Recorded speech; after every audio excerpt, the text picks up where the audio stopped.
Tonte, are you ready? Are you guys ready? What do you mean? Find doctor. So we can get out of here by 1 o'clock. It's just 10 minutes. Doctor is leaving. No, Dr. Ikena. He's leaving. No, yeah, I know. Tonte, are you ready? Okay, great. Zeno, come and carry your laptop, please. They are ready while you go and look for doctor. Go and look for doctor. Okay, please make your apologies for Mr. Yaya. Okay. So one house, please. Let's quickly. Good afternoon, everyone. This is investment And infrastructure. Yeah. Yes, Mr. Maikori has had to go to the airport, catching a flight. So, very graciously. I'm standing in for him. I think the first thing I would want to do is to recognize every participant in the investment and infrastructure session. So if you do not mind, can we please rise to our feet for recognition? Yeah, distinguished ladies and gentlemen, thank you very much. And to set the tone for the conversation on investment and infrastructure, the first thing we addressed was to look at the objectives, and we itemized the objectives as 4 areas to discuss on how to create facilities, discuss on how to secure investments, identify the challenges in investment flow, and also how can sporting activities be available to people in their communities. So we're looking at the 4th point, we're saying that in your locality, how do we make facilities, sporting activities readily and easily available for you in your local government area or in your community or your immediate community. So the background as set for the conversation, based on data, available data, we've realized that for Nigeria, there are about 1 stadium to about 5 million people. That's the ratio. And when you now go down to South Africa, the figure narrows, and we see that about 1 to 700,000, one stadium to about 700,000 people. But when we move to the Western Hemisphere, precisely speaking, in Northern America, that figure, the ratio drops to 1 stadium to 300,000 people. So this gives a picture of accessibility. And while stadium may not in itself give a full picture of how accessible sporting facilities may be, but for the United States in particular, or even South Africa, which is even closer to us, it tells you that there's investment efforts are being geared towards creating or developing infrastructural facilities, sporting facilities for people to participate in sports, not just as recreation, but also from a business point of view. And we need to see sports beyond just competition, and whereby it now becomes a lifestyle choice. And that in itself is the background. So the issues that were itemized include the fact that the cost of transportation in accessing available sporting facilities is actually high. So the picture we're looking at is how can we make each and every one of us, including our children, or most especially our children, to access sporting facilities for every 1 kilometer that of walk or maybe run, as the case may be. So distance is an issue. The available sporting facilities in schools and communities is very low. Right now, we have mostly public schools are the ones that actually have the land space or land area to develop sporting facilities. However, as the case may be, most of them do not even have those sporting facilities. What they just have are either bare grounds or grass that is not well that's not well designed or planned out. Then the interest of sports, the interest of individuals in sports is seen as recreational activity only, and the cost to access facilities built, most facilities are built to accommodate the elites alone in terms of finances. So we're saying that accessing facilities, sporting facilities, not just in terms of foot traffic, but what does it cost in terms of the price to you? What is the cost to you? What is the cost implication to you to access a sporting facility? And we realize that it's more easier for the elites to access such sporting facilities in terms of price than the mass population or the larger citizenry of Nigeria. So that is also an issue and a challenge in itself. Then the government does not view sporting activities as a priority, leading to mismanagement and lack of sustainable facilities. Now we see, using Lagos as an example, we've seen some of the facilities have been set up by or developed by and owned by governments across the states. So we have the stadia, we have National Stadium by federal government, we have Teslim Balogun, which is adjacent to National Stadium in Surulere, we have Agege Stadium, we have Campus Stadium, we have Onikon. Now, no doubt, today's trend we see, or what we see today, there's some form of redevelopment with regards to some of these publicly owned facilities. Nonetheless, for stadia facilities such as National Stadium in Surulere, we see how derelict it has become. And that is a reflection of the mismanagement, or how poorly managed, rather, such publicly owned facilities are. So and it's also become difficult to engage private sector until there are benefits or incentives for them. What this tells us is before private sector will venture into investing, they must see the benefit, the commercial benefit, or in some cases the social benefits of investing in a facility. So that is an issue in itself. So until they see such a thing, they would not venture into that area. Then the last issue had to do with lack of data and transparency. These are very critical issues and need areas that have to be addressed. So recommendations include: it will be beneficial to see sports as a business to be invested in. The focus of grooming individuals for sports should begin at a lower level. Adopting schools and training students in sporting activities would promote sports in the schools and country at large. Developing facilities in small communities or clusters. So we're saying for us to achieve the goal of making sports a lifestyle choice, sporting facilities need to be built or developed in clusters or within our communities, so that it helps us to achieve the objective of you taking a walk 1 kilometer from your place of residence to access a sporting facility. The government should be open to let private individuals work on the facilities and run them profitable, which is a recommendation in itself. So, as a matter of policy, private organizations can partner together to put the facilities in a working position, good working condition, thereby supporting the already existing facility. You need to find out ways that would make the government interested in sports and draw their attention. So in this regards, we're looking at what incentives does government need to initiate or create for private investors. Sports should be developed as a lifestyle choice, which has been noted. Then facilities can be commercialized in order to raise revenue, while students will be allowed to use for free.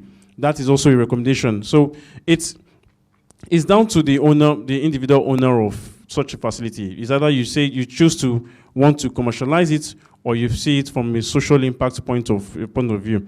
Facilities creators should focus on particular set of individuals. That is your target market. Who is or who are your target audience or your market? It is important for organizations to begin to keep proper data for the purpose of developing facilities for the right people. This is very critical, and it's instructive for us to develop facilities from a granular point of view, then scale it to maybe top line kind of facilities.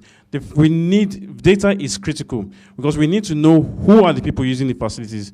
We need to even know their demographics. We need to know their social background, their educational background. We also need to know maybe you want to use the word net worth or their purchasing power. What we need to know these details about the individuals using the facilities. So it is very critical in terms of developing facilities, maybe from a community or cluster scale to something larger.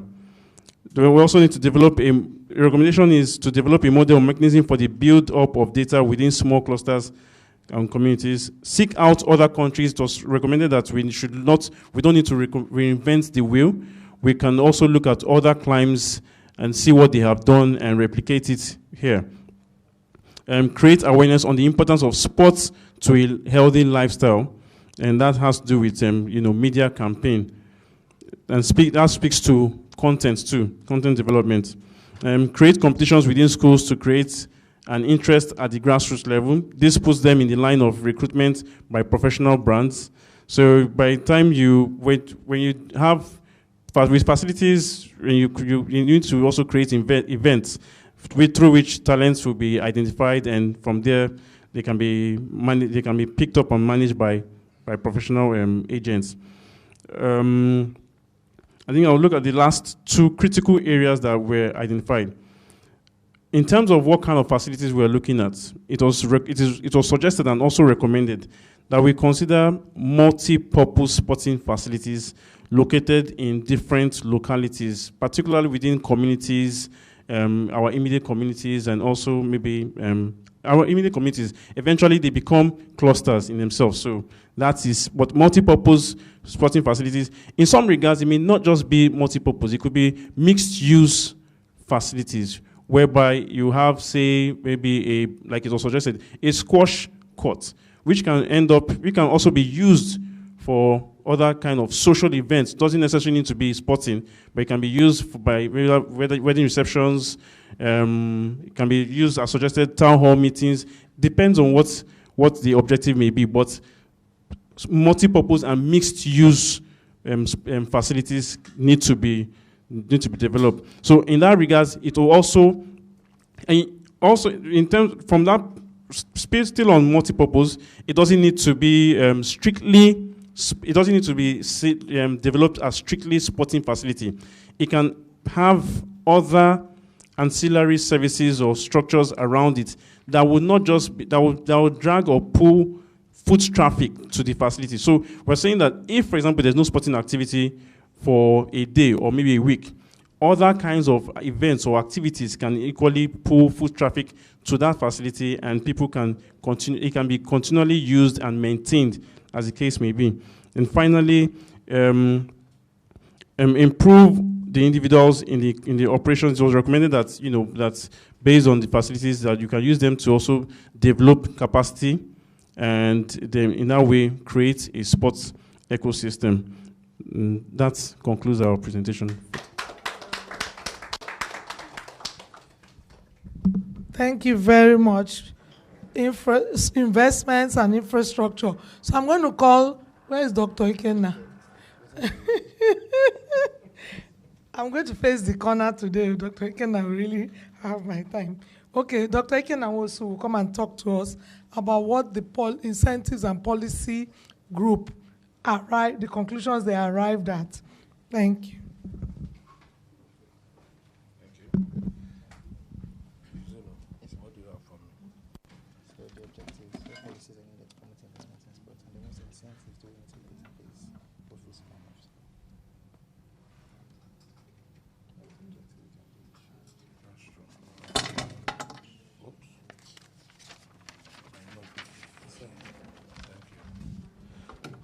What fell in?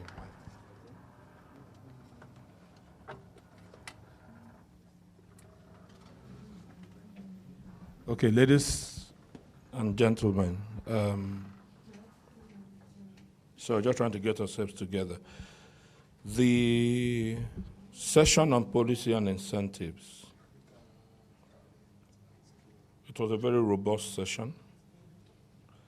And what we did, first, basically what we were asked to do identify what policies are necessary, or actually imperative, to improve the investment environment for the sports industry to thrive. The second is what incentives, what bouquet of incentives do we need to put in place, both fiscal and non-fiscal, in order to to incentivize and improve the investment climate for sports. So the current challenges we identified: the investment environment is not incentivized, poor infrastructure everywhere, lack of sufficient social impact investment, lack of monitoring and evaluation in the sports sector. Across the states, security issues, north, south, east, west. Incompetent coaches and games masters in schools. Insufficient sporting activities in schools. There's insufficient attention given to the psychological and health care aspects of children participating in sports. There is unsustainability of the PPP process in Nigeria, including in the sports sector, due to subsequent frequent change in government, absence of free trade zones for manufacturing of sports industry equipment and the like. So, various recommendations. Yes, the bouquet of incentives that will be drafted when the policy drafting committee is set up has to respond to the following, or rather, the policy document that will be drafted has to respond to the following. First, there has to be a bouquet of incentives. These incentives have to be specific to the different aspects of the sports value chain. So the policy drafting committee, in looking at the report from all the stakeholders, we have to pinpoint whatever incentives we have for every part of the value chain. If we don't have enough, then they may have to pull in from other sports policy from other destinations in order to improve the quality of the policy document, or the draft policy document. And at the end of the day, the incentives must be focused on making sports development projects bankable, and must promote both commercial investments and impact investments, both by the private sector and the social enterprise sector, and even where government feels imperative to invest itself. We're not supporting government investment, but there are cases where the government may want to make an exception. Curriculum. The educational sector, with the Ministry of Education driving it, and of course the Nigerian Education Research and Development Council. That's the government parastatal in the Ministry of Education in charge of curriculum development. We need to amend the curriculum of the country, for particularly secondary, but both primary and secondary, so that it is responsive. The policy document should put as one of its targets that the curriculum review must be responsive to the requirements of sports development and participation by children. The policy should also specify the imperative for training coaches and games masters, and that they must implement the aspect of the curriculum in regard to their own scope of works. The policy should promote upgrading of sport facilities in schools, primary and secondary, and even universities, tertiary institutions. It is recommended that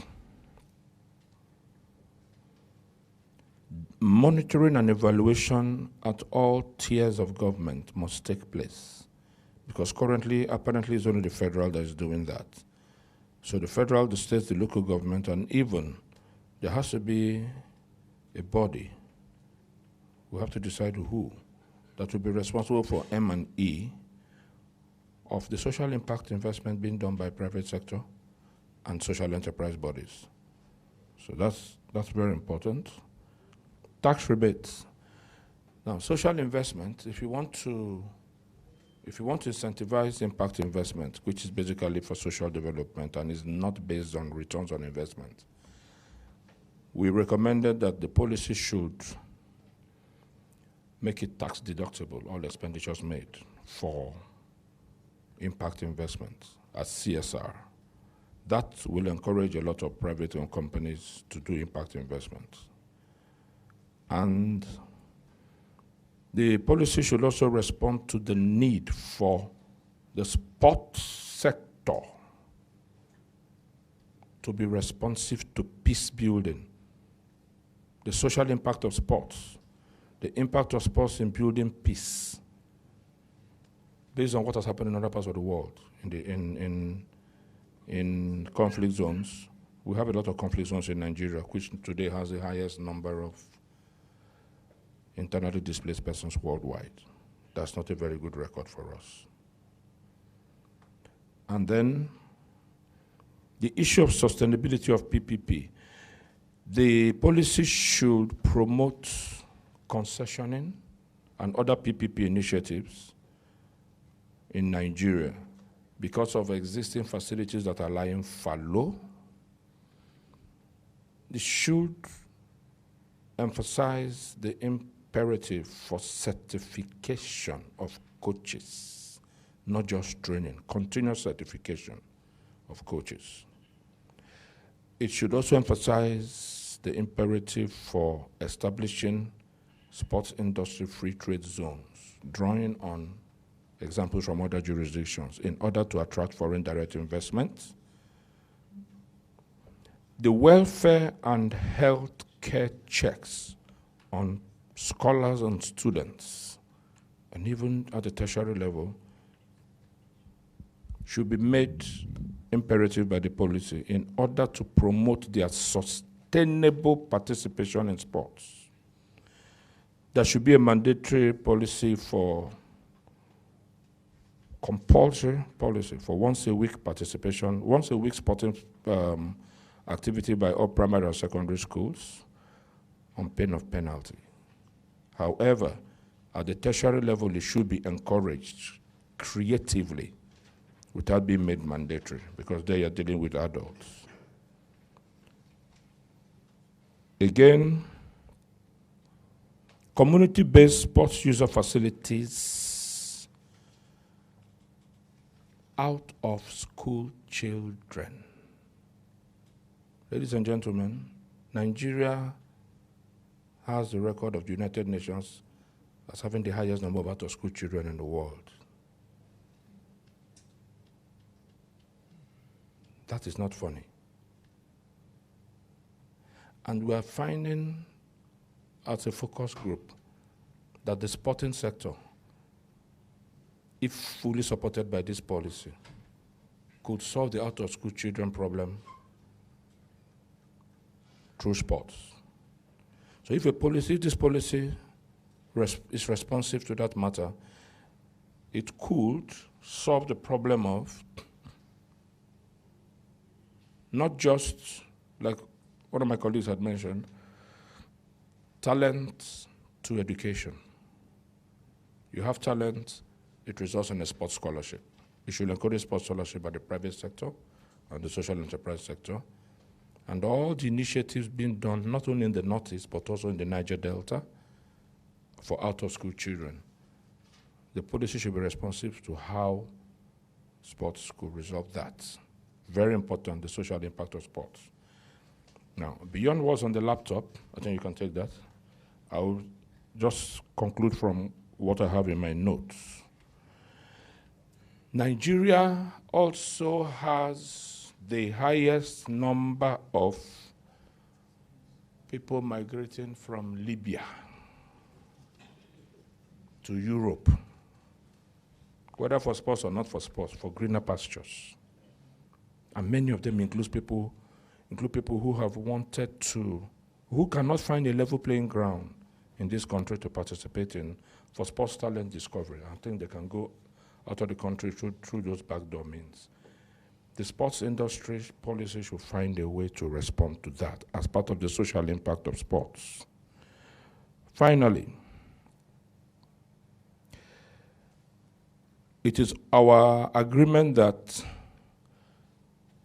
the policy document must be responsive to children. Our colleague from UNICEF, I asked her one important question, which I also want to share. Does UNICEF, as the global body of the United Nations in charge of children, do they have a particular policy on sports for children, working with the global bodies that regulate the sporting industry on a sport-by-sport basis? She said, yes, at different levels they have different interventions and collaborations. So I think that the policy drafting committee, at some point during the drafting, should not just limit itself to the collated reports, but may call in one or two of these people who are subject matter experts for additional consultation. And I'm recommending UNICEF as one of them. Thank you.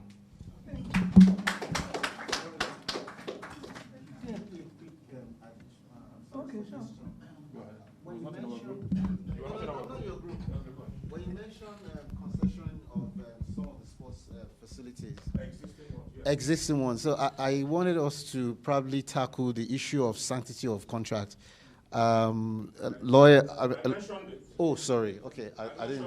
Okay. To the extent that, I'm sorry to cut you, that sanctity of contract and sustainability. I use the word sustainability because a number of people have complained that.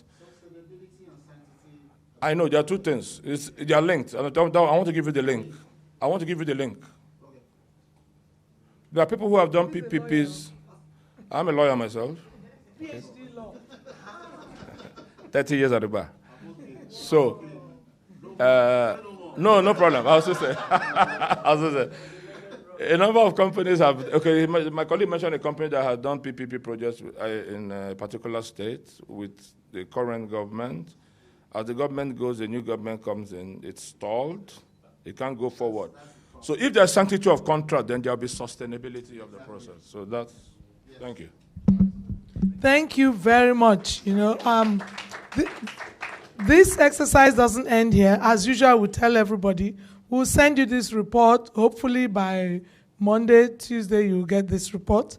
And then you'll get a memorandum template. We expect you to engage with your stakeholder group and help us to now send additional information. This is for the benefit of someone like Mr. Yomi Kuku, who said, it's too short. I said, don't worry, we didn't expect you to say everything here. So you go back to your stakeholder group and send us that memorandum. When you send that memorandum, everything is going to be collated. And on the 18th and 19th of March, we have the National Sports Industry Policy Dialogue. The work we have done here, plus the work that has been done in the past, everything is going to be brought to the policy dialogue, and we'll get a chance to interrogate what we have recommended, and also now in the company of the National Council for Sports, in all the federation presidents, everybody sitting down over 2 days and saying, yes, this is what we agree.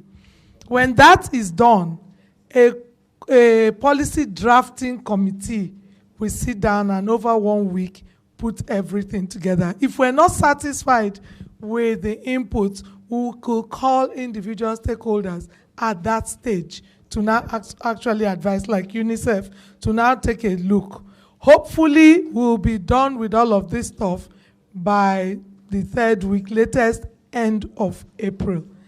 And then we will now have a draft 2020 National Sports Industry Policy that will be taken to the Federal Executive Council.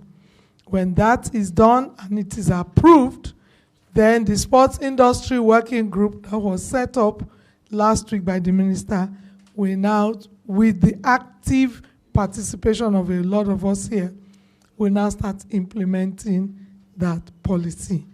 I would like to call on Talent Hub. We are very happy to have had them here from the education stakeholder engagement. And I think they want to they've been making a small presentation of their book to everybody here.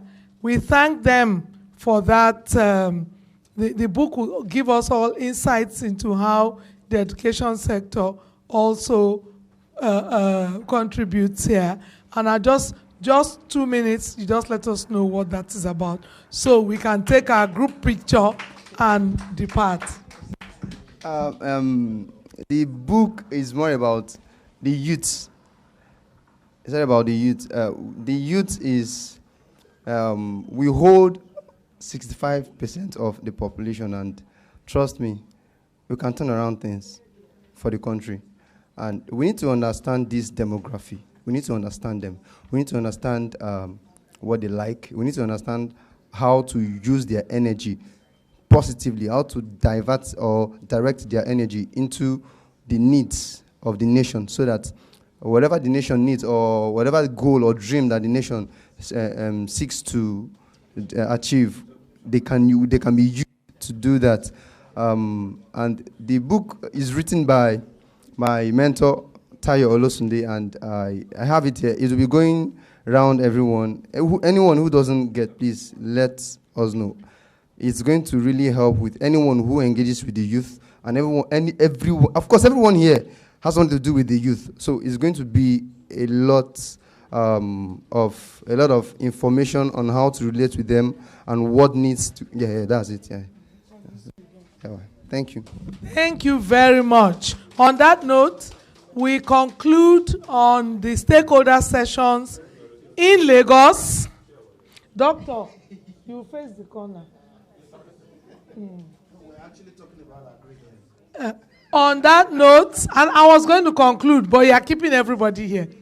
So on that note, we conclude the sessions in Lagos. There's only one more session left, and that is in Abuja with the federations next week. But we'll be sending out reports, and we expect to hear from you. And please, we'll soon send out a questionnaire. If you are going to be available for Benin, you please indicate, let us know, so we'll know who gets to come. I don't know. At this stage, there are sacrifices required of all of us. So let's make those sacrifices. Yeah? We pay to serve. Thank you, Jerry. So please, group picture, everybody, and refreshments are served. Thank you very much.